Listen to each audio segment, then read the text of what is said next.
Welcome back to Time for Nach Megillas Esther. We are up to perek base. Achashverosh is now upset. He's pining for a new queen, and he takes the advice from the Narei Amelech, the youthful ones. Sounds like the older advisors were afraid they'd be killed. Achashverosh's melancholy was not something easy to live with. They ran away. The youthful advisors say something particularly ridiculous, and that is, don't go for a queen who is full of yichus. Don't go for a queen who is a great person, who will be a tribute to the king, who will justify the king's rule. Go for a queen who's physically beautiful. And that's what they do. That's what Achashverosh does. Unbelievable. He says, great advice.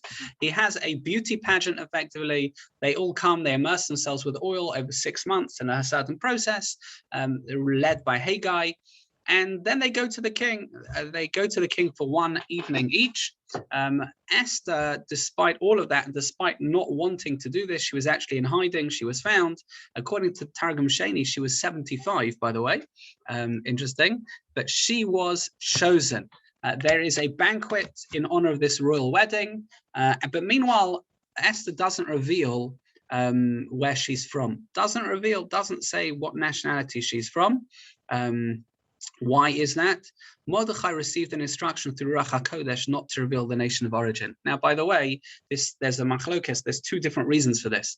Some people say the logic was, or Mordechai thought the logic was that, look, if she's being chosen as queen, she's gonna be needed for something. She's going to be needed for something. If I reveal that she's Jewish, maybe she won't, or she reveals she's Jewish, she won't become queen. That's one.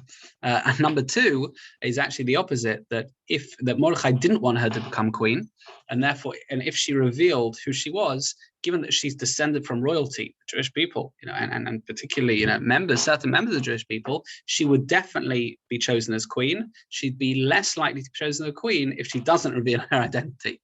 So two different ideas, totally different. Machlokes team Rashi and the Ibn Ezra. Either way, we have a banquet, and then we have Mordechai overhearing Big Son and Teresh.